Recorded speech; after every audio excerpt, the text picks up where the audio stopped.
സ്ത്രീകൾക്കുള്ള അവകാശങ്ങൾ പൊതുവെ തടയുന്ന ആളുകളാണ് ഈ സുന്നികൾ.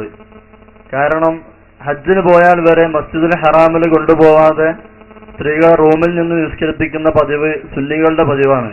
ഹബീബായ റസൂലുള്ളാഹി പറഞ്ഞത് ഒരു റക്അത്ത് നിസ്കാരത്തിന് 10 ലക്ഷം വരെ പ്രതിഫലം ലഭിക്കുന്ന സ്ഥലമാണ് മസ്ജിദുൽ ഹറാം. സ്ത്രീകൾക്ക് പള്ളിയിൽ പോവാം, പള്ളിയിൽ പോയിട്ടുണ്ട് എന്നത്. അതിന്റെ അടുക്ക് ഒറ്റ കാര്യം, ഈ പറഞ്ഞതൊക്കെ നിങ്ങൾക്ക് തിരിയുന്നുണ്ടോ? സദസ്സിന് വേണ്ടി ഒന്ന് പറഞ്ഞാൽ ഇപ്പൊ പറഞ്ഞതൊക്കെ മനസ്സിലായിട്ടുണ്ടോ? അത് നമുക്ക് പിന്നെ തീരുമാനിക്കാലോ. അതിപ്പോ ഒരു സദസ്സിൽ വെച്ച് അങ്ങോട്ടും ഇങ്ങോട്ടും ചോദിച്ച് പറഞ്ഞൊക്കെ നിങ്ങൾക്ക് ബോധ്യമാവുന്നുണ്ടല്ലോ. അതിന് ചർച്ച ചെയ്ത് തീരുമാനിക്കണം. ചർച്ച ചെയ്യണമെങ്കിൽ അത് പറയും, അതാണ് ചോദിക്കുന്നത്. ഇനി ചർച്ച ചെയ്യേണ്ട ആവശ്യമുണ്ടോ? നമ്മൾ പറയുന്നെങ്കിൽ ബോധ്യമാവുന്നുണ്ടോ? ഇതിപ്പോ നിങ്ങളുടെ വീക്ഷണം പറയാനുള്ളതല്ലേ. നമുക്ക് ഇനിയും പോയിട്ട് ഇരുന്ന് ചർച്ച ചെയ്ത് അത് തീരുമാനമാക്കണം. എന്നിട്ട് നമുക്ക് ഇപ്പൊ കേട്ടിട്ട് പോവാണ്, ഇനി തീരുമാനിക്കുന്നതാണ് പറയുന്നത്. ആയിക്കോട്ടെ, ഇനി ചോദിക്കും. അല്ലാതെ നിങ്ങൾ പറയുന്നത് ഫുള്ള് കേട്ട് എന്നാ പിന്നെ ഇതിനല്ല ഇത് നടത്താൻ പറ്റൂ. സുന്നിയായോ ഓരോരുത്തരും ചോദിക്കുക, നിങ്ങൾ പറയുന്നത് നിങ്ങൾ എന്തൊക്കെ പറയുന്നുണ്ടാവും. നമുക്കിത് പഠിക്കാനുള്ള സാഹചര്യം വേണ്ടേ? ഞങ്ങൾ അതിനാണ് സാഹചര്യം ഒരുക്കിയത്. ഇനി ഞങ്ങൾ പറയുന്ന എല്ലാ മുജാഹിദുകളോടും ഞങ്ങൾക്ക് അങ്ങനെ ഒരു സാഹചര്യം ഒരുക്കി തരണം. നിങ്ങൾ അങ്ങനെ ഒന്ന് ചെയ്യണം. നിങ്ങളെ മൗലവിമാര്, അത് എ പി അബ്ദുൽ ഖാദർ മൗലവി ആയാലും കുഴപ്പമില്ല, ഇനി വലിയ നേതാവ് ഇബ്ലീസ് ആയാലും കുഴപ്പമില്ല. നിങ്ങൾ എന്ത് ചെയ്യണമെന്നറിയോ? ഇതുപോലെ ഒരു സ്റ്റേജിൽ ഞങ്ങൾ കണ്ടില്ല, നിങ്ങൾ മുത്തഅല്ലിമീങ്ങൾ മാത്രമേ, SSF പ്രവർത്തകർ, ചെറിയ പ്രവർത്തകർ മാത്രം. ഞങ്ങൾ ആശയം ഭദ്രമാണെന്ന് ഞങ്ങൾക്കറിയാം, അപ്പുറത്തുള്ളത് ഒന്നുമല്ല എന്നും അറിയാം. അതുകൊണ്ടാണ് ഞങ്ങൾ തന്നെ ഇരുന്നത്. നിങ്ങൾ നോക്കി, ഇതുപോലെ അവസരം സുന്നികൾക്ക് ഉണ്ടാക്കി തരാം. ഞങ്ങൾ ഏതായാലും ഒരു കാര്യത്തിൽ ബുദ്ധിമുട്ടാവൂല. സംശയം ചോദിക്കാൻ ആളില്ലാത്തതുകൊണ്ട് എന്തായാലും ബുദ്ധിമുട്ടാവൂല. ഞങ്ങൾ വരിക്ക് അവിടെ വരും. പക്ഷെ അവസാനം പറയും, ഒരു ചോദ്യം ഒരു ഉപചോദ്യം, അത് പറയരുത്. സംശയം തീരുവോളം ചോദിക്കാനുള്ള അർഹത തന്നുകൊണ്ട് ഒരു മുഖാമുഖം നടത്താൻ ലോകത്തുള്ള മൗലവിമാരെ മുഴുവനും ഞങ്ങൾ വെല്ലുവിളിക്കുകയാണ്. സ്വീകരിക്കാൻ തയ്യാറുണ്ടോ എന്നാണ് ചോദിക്കുന്നത്. എനിക്ക് ചോദിക്കും. ഇമാം മുസ്ലിം ഉദ്ധരിച്ച ഹദീസിൽ കാണാം, ഇദസ്തഅദനത് അഹദകും ഇംറാഅതുഹു ഇലൽ മസ്ജിദി ഫലാ യംനഅഹാ. പെണ്ണുങ്ങൾ പള്ളിക്ക് പോകാൻ വേണ്ടി സമ്മതം ചോദിച്ചിട്ടുണ്ടെങ്കിൽ നിങ്ങൾ വിലങ്ങരുത് എന്ന് ഇമാം മുസ്ലിം ഉദ്ധരിച്ച ഹദീസിൽ കാണാം. അപ്പോ പെണ്ണിന് പള്ളിയിൽ പോകാനുള്ള അവകാശം ഇസ്ലാം വകവെച്ചു കൊടുത്തിട്ടുണ്ട് എന്നാണ് ഈ ഹദീസിൽ നിന്ന് മനസ്സിലാകുന്നത്. അപ്പൊ ഇനി സ്ത്രീ പള്ളി പ്രവേശനത്തിനേക്കാണ് മൂപ്പര് കടക്കുന്നത്. അപ്പൊ മുജാഹിദുകൾക്ക് പ്രിയപ്പെട്ട സഹോദരന്മാരെ, ഇവിടെ പറയാനുള്ളത് പ്രധാന, സ്ത്രീകൾക്ക് അവകാശം കൊടുത്തത് ഞങ്ങളാണ് എല്ലാ വിഷയത്തിലും. ഇപ്പൊ ലാസ്റ്റ് മുജാഹിദ് ബാലുശ്ശേരി ഒരു കാര്യം പറയുന്നുണ്ട്, അവര് പുരോഗമനം ഉണ്ടാക്കിയ ഒരു വകുപ്പ്. അതും കൂടി നിങ്ങളൊന്ന് കേട്ടോളൂ, എന്നിട്ട് നമുക്ക് ആ വിഷയം ചർച്ച ചെയ്യാം. അത് കേൾപ്പിച്ചുള്ളൂ, അദ്ദേഹം തന്നെ പറയട്ടെ. ഏതാ മുജാഹിദ് പ്രസ്ഥാനത്തിന്റെ കുഴപ്പം? മുജാഹിദ് പ്രസ്ഥാനം ജനങ്ങളുടെ പൾസ് മനസ്സിലാക്കി പ്രവർത്തിച്ചു. മുജാഹിദ് പ്രസ്ഥാനം കൈവെക്കാത്ത എന്തൊരു നന്മയാണ് ഈ സമൂഹത്തിനുള്ളത്. കേരളത്തിലെ മുസ്ലിം സ്ത്രീകൾ അടിപ്പാവാട ധരിക്കാത്ത ഒരു കാലം ഉണ്ടായിരുന്നു. അറിയുമോ നിങ്ങൾക്ക്? അവർക്ക് അടിപ്പാവാട ധരിപ്പിച്ച പ്രസ്ഥാനമാണ് മുജാഹിദ് പ്രസ്ഥാനം. അറിയോ നിങ്ങൾക്ക്? അതിനർത്ഥം ഞങ്ങൾ പെണ്ണുങ്ങളെ പാവാട ധരിക്കാൻ മറക്കായിരുന്നു എന്നല്ല. ഇനി നാളെ അങ്ങനെ വ്യാഖ്യാനിച്ച് എല്ലാവരും അറിഞ്ഞല്ലോ സാധനം ഏതാണ്. സ്ത്രീകൾക്കും മനസ്സിലായി, മുജാഹിദുകൾ വന്നുകൊണ്ട് ഇനി അതില്ലാതെ നടക്കാൻ പറ്റൂല. കാരണം മൊതായിലൊക്കെ അങ്ങനെയാണല്ലോ സംഭവിച്ചത്. ഏതായാലും ഇരിക്കട്ടെ, ഈ രൂപത്തിൽ നിങ്ങൾ കുറെ പുരോഗമനം ഉണ്ടാക്കിയിട്ടുണ്ട്. അത് ഞങ്ങൾക്ക് തിരിഞ്ഞിട്ടുണ്ട്. എല്ലാ ബലി വന്ന പുരോഗമന, എയർപോർട്ട് ഉണ്ടായാലും തീവണ്ടി ഉണ്ടായാലും ഏഡ്സ് ഉണ്ടായാലും ഒക്കെ മുജാഹിദിന്റെ പുരോഗമനം.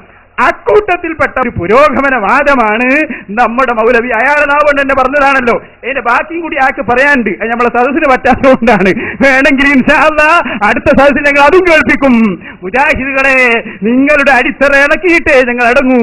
നോക്കിക്കോളൂ, നിങ്ങൾ ബഹുമാനപ്പെട്ട അഷ്റഫുൽ ഖൽഖ് മുഹമ്മദുർ റസൂലുള്ളാഹി മുസ്ലിമീങ്ങളുടെ നേതാവാണ്. ആ നേതാവാണ് തീരുമാനിക്കേണ്ടത് എവിടെ വെച്ച് നിസ്കരിക്കണം എന്ന് പറയേണ്ടത് അഷ്റഫുൽ ഖൽഖ് തങ്ങളാണ്. പോരാ, അല്ലാഹുവിന്റെ വീടാണ് പള്ളി. നിങ്ങൾ മനസ്സിലാക്കണം. വഅന്നൽ മസാജിദ ലില്ലാഹ്. നിങ്ങൾ ഓതാറില്ലേ? എന്താണ് ഇതിന്റെ അർത്ഥം? അല്ലാഹുവിന്റെ ഭവനമാണ് പള്ളി. അതുകൊണ്ട് അല്ലാഹുവിന്റെ ഭവനത്തിൽ ആര് വരണമെന്ന് തീരുമാനിക്കേണ്ടത് അല്ലാഹുവാണ്. എന്റെ ഭവനത്തിൽ ആര് വരണമെന്ന് ഞാൻ തീരുമാനിക്കും. ഇതുപോലെ അല്ലാഹുവിന്റെ ഭവനമായ പള്ളിയിൽ ആര് വരണമെന്ന് തീരുമാനിക്കേണ്ടത് അല്ലാഹുവാണ്. ഇനിയാണ് ഞാൻ പറയുന്നത്, ആ അല്ലാഹു പള്ളിയെക്കുറിച്ച് പറഞ്ഞ 2 സ്ഥലം, സൂറത്തു തൗബയുടെ 108-ാമത്തെ വചനം, സൂറത്തു നൂറിന്റെ 36-ാമത്തെ വചനം. ഈ 2 സ്ഥലത്തും അല്ലാഹു പറഞ്ഞു പള്ളി. ആ പള്ളിയിൽ ആരാണുള്ളത്? ഫീഹി റിജാൽ. അവിടെ പുരുഷന്മാരുള്ള പള്ളി. അതാണ് അഹ്ലുസുന്നയുടെ പള്ളി. അതാണ് തഖ്വയുടെ മേൽ അടിത്തറയിടപ്പെട്ട പള്ളി. അപ്പൊ എന്തായി? പുരുഷന്മാര് മാത്രമുള്ള പള്ളി എന്ന് പറഞ്ഞപ്പോ ഇമാം റാസി എഴുതി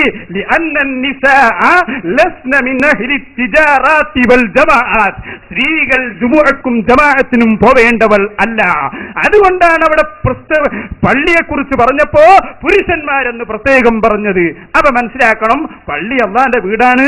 അവിടെ ആര് വരണമെന്ന് അള്ളാഹു പറയും, അള്ളാഹ് പറഞ്ഞിട്ടുണ്ട്. അവിടെ പുരുഷന്മാര് മാത്രമാണ് വരേണ്ടത്. മുഫസ്സിറുകൾ അങ്ങനെ വിശദീകരിച്ചിട്ടുമുണ്ട്. വളരെ വ്യക്തമായി കാര്യം. ഇനി ഒരു ഹദീസാണ്. എന്താ ഹദീസ്? സ്ത്രീകൾ പള്ളിയിലേക്ക് വരാൻ സമ്മതം ചോദിച്ചാൽ കൊടുക്കണം, അവരെ തടയരുത് എന്ന് പറഞ്ഞിട്ടുണ്ട്. ഇത് ഇവർ സാധാരണ എല്ലാ സ്ഥലത്തും പറയാറുണ്ട്.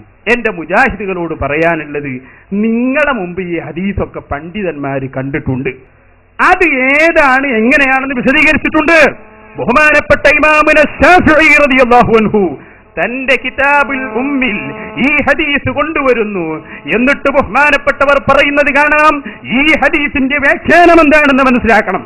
പള്ളിയിലേക്ക് പോവാൻ സമ്മതം ചോദിച്ചാൽ എന്ന് പറഞ്ഞാൽ ഏതു പള്ളിയാണ് ആ പറയപ്പെട്ട പള്ളി എന്ന് ശാഫി ഇമാമിനോട് ചോദ്യം. ശാഫി ഇമാം പറഞ്ഞു, അതെല്ലാ പള്ളിയും അല്ല, മറിച്ച് മക്കയിലെ മസ്ജിദുൽ ഹറാം, ആ മസ്ജിദുൽ ഹറാമിലേക്ക് സ്ത്രീകൾ ഹജ്ജിന് പോവാൻ സമ്മതം ചോദിച്ചാൽ കൊടുക്കണമെന്നാണ് അതിന്റെ അർത്ഥം. അതേ സമയത്ത് നിസ്കരിക്കാൻ സമ്മതം കൊടുക്കരുത്. എന്തുകൊണ്ട്? ആ ഹദീസിന്റെ ബാക്കി ഭാഗം മൗലവിമാര് കട്ടുവെക്കുന്നതാണ്. വബുയൂത്തുഹുന്ന ഖൈറുൽ ലഹുന്ന അശ്റഫുൽ ഖൽഖ് മുഹമ്മദുർ റസൂലുള്ളാഹി. സ്ത്രീകൾക്ക് നിസ്കരിക്കാൻ ഏറ്റവും ഉത്തമം അവർ നിസ്കരിക്കേണ്ടത് അവരുടെ വീടുകളിൽ വെച്ചാണ്. അവ നിസ്കാരം വീടുകളിൽ വെച്ച് ഹജ്ജ് അത് സമ്മതം ചോദിച്ചാൽ കൊടുക്കണം. എന്നിട്ട് ഇമാം ഷാഫി എത്രത്തോളം പറഞ്ഞു എന്നറിയോ? എല്ലാ പള്ളിയും അല്ല എന്ന് മാത്രമല്ല, മസ്ജിദുൽ ഹറാമിലേക്ക് പോവാൻ സമ്മതം ചോദിച്ചാൽ കൊടുക്കണമെന്ന് മാത്രമല്ല, മറ്റു പള്ളിയിലേക്ക് സമ്മതം ചോദിച്ചാൽ കൊടുക്കാൻ പാടില്ല, അവരെ തടയണം എന്നുകൂടി ഈ ഹദീസ് പഠിപ്പിക്കുന്നു എന്ന് മഹാനായ ഇമാമുന ശാഫിഈ റളിയല്ലാഹു അൻഹു വളരെ വ്യക്തമായി പറയുന്നു. ഞാൻ ചോദിക്കുന്നു, ശാഫി ഇമാം പറഞ്ഞതിനെ എന്താണ് നിങ്ങൾക്കതിനെക്കുറിച്ച് പറയാനുള്ളത്? ശാഫി ഇമാം ധരിച്ച ചെരുപ്പിന്റെ അടിയിലെ ചെളിയാവാനെങ്കിലും ഈ മുജാഹിദ് മൗലവിമാർക്ക് അവകാശമുണ്ടോ? ഇല്ല. അപ്പൊ ശാഫി ഇമാം പറഞ്ഞിട്ടുണ്ട്, തടയാൻ പാടില്ലാത്ത പള്ളി മസ്ജിദുൽ ഹറാം, അതും ഹജ്ജിന് വേണ്ടി തടയാൻ പാടില്ല.